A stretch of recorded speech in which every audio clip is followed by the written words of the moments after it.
Oke, mari kita langsung masuk ke pembahasan kali ini. Kita bakal ngebedah sebuah teks yang sangat provokatif. Sebuah argumen yang secara terang-terangan menantang fondasi paling dasar dari nasihat keuangan yang selama ini kita percaya. Dari kecil, kita kan selalu diajarin satu aturan emas ya.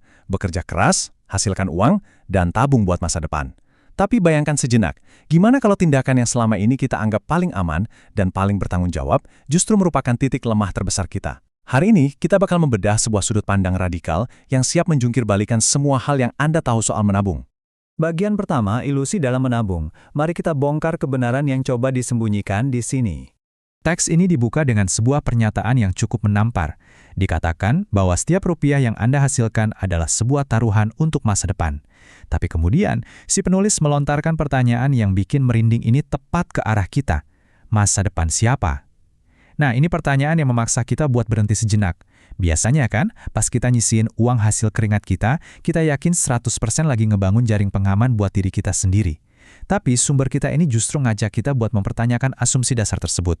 Apakah kita benar-benar pihak utama yang diuntungkan dari uang yang kita simpan? Masuk ke bagian 2, menyimpan kepatuhan. Mari kita lihat bagaimana konsep menabung ini diputar-balikan. Coba perhatikan kontras yang benar-benar tajam dan blak-blakan di sini. Di satu sisi ada pandangan masyarakat umum yang udah mendarah daging. Nyimpen uang di bank itu dipuji-puji sebagai tanda kedewasaan, bijak, dan pastinya bertanggung jawab. Tapi coba lihat sisi sebaliknya. Penulis menggunakan istilah yang jauh lebih gelap. Mereka sama sekali nggak menyebutnya menabung. Mereka secara spesifik menyebutnya sebagai tindakan menyimpan kepatuhan atau bahkan sebuah bentuk ketundukan.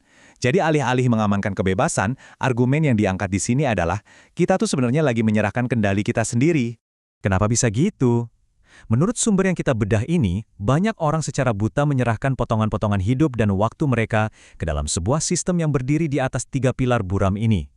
Pertama, Anda mengunci uang Anda di sistem yang sama sekali nggak ada di bawah kendali Anda. Kedua, sistem ini berjalan pakai mata uang yang mekanisme penciptaan dan nilainya, jujur aja, jarang banget dipahami sama masyarakat umum.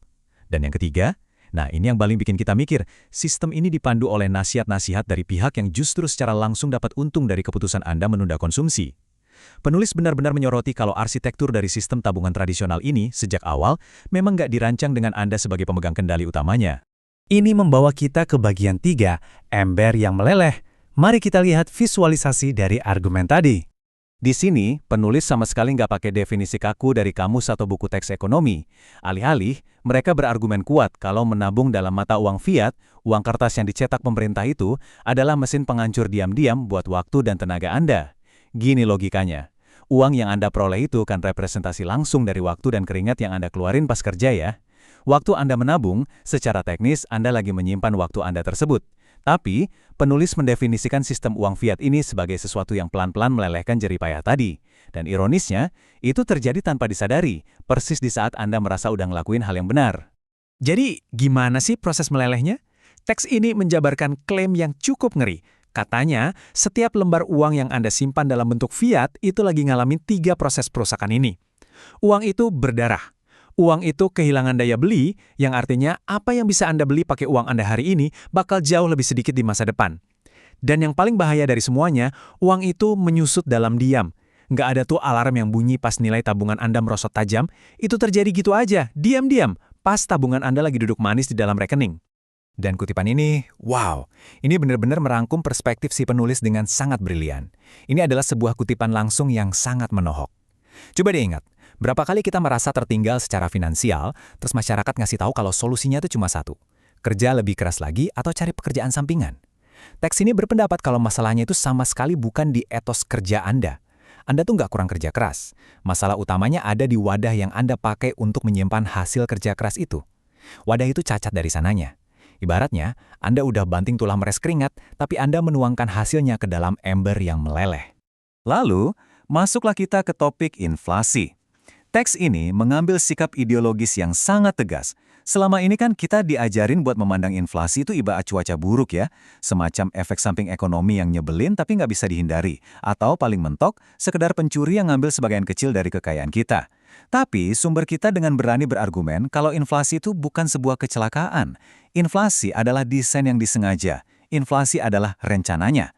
Klaim ini benar-benar mengubah cara kita memandang menyusutnya nilai uang kita dari yang tadinya cuma fenomena alam ekonomi biasa menjadi sebuah mekanisme sistemik yang emang udah disetting dari awal. Sebagai penutup dari pembahasan ini, mari kita masuk ke bagian terakhir. Melindungi masa depan atau melestarikan dusta? Kita berakhir persis di titik di mana teks ini berakhir, yang mendesak kita untuk terus berpikir kritis. Coba renungkan lagi semua poin yang udah kita bahas tadi, tentang kehilangan daya beli, tentang sistem yang sama sekali nggak ada di bawah kendali Anda, dan tentang inflasi yang diklaim sebagai sebuah desain. Penulis meninggalkan kita dengan pertanyaan eksistensial yang provokatif ini. Ketika Anda menyisihkan uang Anda hari ini, apakah Anda benar-benar sedang melindungi masa depan Anda sendiri? Ataukah Anda cuma lagi mempertahankan dan melestarikan sebuah sistem yang dari awal emang dirancang bukan untuk menguntungkan Anda? Pertanyaan yang berat bukan? Tetaplah kritis dan sampai jumpa di pembahasan kita berikutnya.